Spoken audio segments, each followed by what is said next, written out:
추경안이 처리되면서 정치권의 급한 불은 껐다 이렇게 평가를 내릴 수 있겠습니다만 이제 전선은 다시 증세 전쟁 쪽으로 옮겨 붙는 양상인데요. 더불어민주당은 신속하게 증세 논의에 착수하자 이렇게 제안을 한 상황이고 반면에 야당은 신중론 또 속도 조절론을 꺼내면서 부정적인 기류를 유지하고 있는 상황입니다.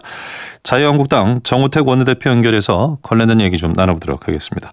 정 대표님 안녕하십니까? 네, 안녕하십니까? 예, 고맙습니다. 먼저 이 추경 통과 과정 좀 여쭤보려고 하는데요. 여당에서는 자유한국당의 태도를 좀 바꿨다. 그래서 좀 뒤통수를 맞았다. 이런 불만이 좀 있는 것 같은데요. 과정을 좀 들어볼 수 있을까요? 저희가 무슨 태도를 바꿨다고 하는지 좀 이해가 안 됩니다. 예. 저희가 한 것은 우리 의원들한테 충분하게 본회의가 소집된다는 것을 알릴 시간적 여유도 주지 않고 예.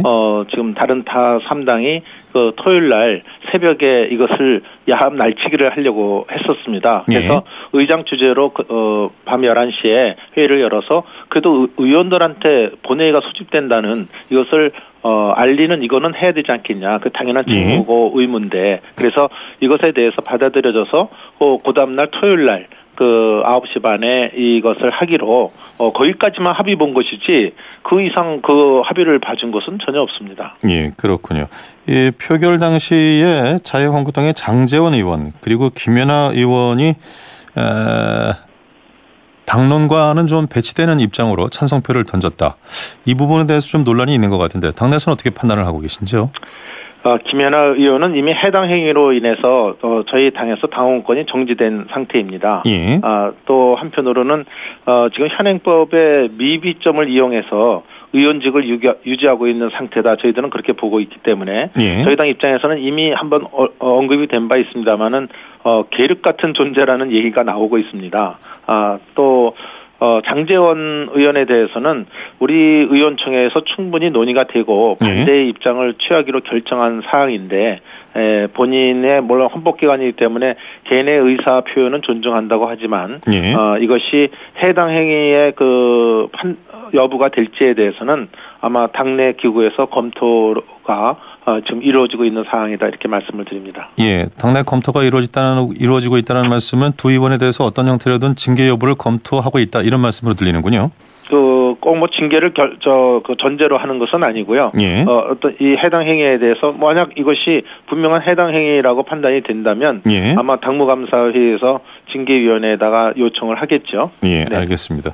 이제 추경은 마무리됐습니다만 본격적으로 이제 증세 논의가 전국 현안으로 떠오르고 있는데 일단 추미애 더불어민주당 제안으로 시작된 논의 세법 개정안에는 초대기업 법인세율을 현행 22%에서 25%로 늘리는 것 그리고 과세표준 5억 원 초과 고소득자의 경우에는 소득세율을 40%에서 42%로 조정하는 안인데 이 여당안은 어떻게 판단하시는지 들을 수 있을까요?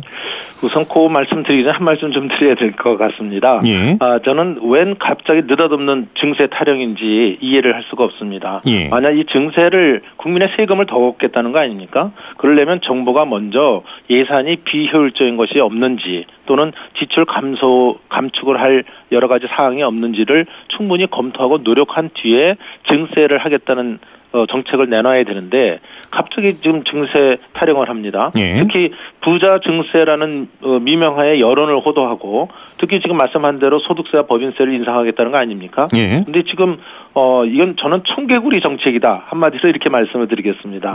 지금 미국을 비롯해서 세계 각국은 지금 경쟁적으로 법인세를 낮추고 또 기업 투자를 유도하고 있다는 것을 저는 말씀드리고 싶고 특히 OECD 국가만 해도 18개국이 지금 이러한 추세를 밟고 있습니다. 그리고 또 이번에 추경이 통과됐는데 추경에서도 일자리 추경이라고 이렇게 말을 하면서 미래 세대의 부담을 가중시키는 공무원 증원이 앞세워지지 않았습니까? 그런데 실질적으로 일자리를 창출하는 민간 기업은 이렇게 옥을 재면서 그 법인세를 인상하겠다는 것은 도대체 뭐하는 행태인지 모르겠습니다. 저는 이 현 정부의 일관성 없는 정책에 개탄을 금치 못한다 이렇게 말씀을 드립니다. 그리고 특히 지금 국정 100대 과제라면서 선심성 포퓰리즘 공약을 발표했는데 처음에는 증세 없는 복지를 외쳤습니다. 그러더니 갑자기 여당 대표를 시켜서 한 건지는 모르겠습니다만은 마치 짜고 치듯이 여당에서 증세론을 들고 나오는 지금 상황이거든요. 그래서 저는 이 문재인 정부가 좌파 포퓰리즘 공약을 위해서 세금 인상으로 부담을 전가하는 이런 증세에 대해서는 예. 현재로서는 동의할 수 없다 이렇게 말씀을 드리겠습니다. 증세 논의 자체를 거부할 수밖에 없다 이런 입장이신가요? 네, 이것은 시대착오적 저는 좌표 이탈이라고 보고 있습니다. 예, 과거 새누리당의 집권 시절에도 복지 공약과 관련해서는 내부적으로 본격적인 증세 얘기 좀 해야 된다 이런 얘기가 당내에 있었던 건 아닌가요? 어떻습니까? 일부에서 있었죠. 그렇지만 예. 박근혜 정부는 일관되게 증세 없는 복지를 주장을 해왔죠. 예. 하지만 일부에서는 과연 이 복지를 증세 없이 더 진행해 나갈 수 있느냐 이에 대한 반론도 있었던 건 사실입니다만은 예. 이것에 대해서 지금 충분하게 논의가 돼야지 갑자기 이렇게 짜고 치듯이 나오는 증세론에 저희들은 이 신중론을 얘기하고 있는 것입니다. 예, 충분한 논의가 전제돼야 된다는 말씀은 세입 세출 구조에 대한 논의가 필요하다 이런 취지의 말씀이신가요? 그렇습니다. 서두에 말씀드린 것처럼 비효율적 예산 집행이 없는지 또 지출을 감축해도 괜찮은 항목이 없는지에 대한 충분한 검토가 이루어진 다음에 예. 그럼에도 불구하고 이것은 복지 향상을 위해서 증세가 필요하다 하면은 그것은 가능하다고 봅니다. 예. 그렇지만 지금 일반적 추세가 트럼프도 지금 15%로 내리겠다는 거 아닙니까 법인세를. 예. 이것뿐만 아니라 지금 아까 말씀이 중복이 됩니다만은 지금 OECD 18개국이라든지 일반적으로 법인세를 낮춰서 기업 투자를 유도하겠다는 것인데 우리나라만 지금 1000개국으로 가겠다. 예. 이것에 대해서 국민적 합의가 필요하다는 말씀을 드립니다. 예, 어찌됐건 그 대선 공약 이행 차원에서 재원은 필요하고 여당 측의 입장은 세입 세출 구조를 충분히 관리한다면은 이 정도 증세로 충분히 커버가 가능하다. 그러면서 이것이 이제 핀셋 증세다. 일반 서민들에게는 전혀 피해가 가지 않는다라고 얘기를 하고 있습니다. 이 부분에 대해서는 동의하시는지요? 저는 이 문제에 대해서도 핀셋이랬다가 또 말을 바꿨습니다. 여당에서는. 그렇지만 이 사람들이 요구하는 게 지금 178조라는 어마어마한 돈이 필요하다고 지금 얘기를 하고 있습니다. 그런데 예. 제가 알기로는 이렇게 부자 증세라고 자기들이 표현한 바에 하더라도 제 생각에는 한 4조 남짓 빼기는 아마 증세가 되지 않을 것이다 이렇게 저는 전망을 하고 있는데 예. 나머지 재원 대책에서는 밝힌 게 없습니다. 따라서 저는 국정 100대 과제라는 것이 저는 무재원 무대책이다 이렇게 말씀을 드리고 싶습니다. 예, 어찌됐건 증세 논의 자체를 지금 부정적으로 보고 있고 논의 자체에 함께할 생각이 없다 이런 정도로 말씀을 정리하겠습니다. 알겠습니다. 당내 사정 좀 여쭤보겠습니다. 이제 혁신위원회 위원 인선이 다 완료가 됐지요?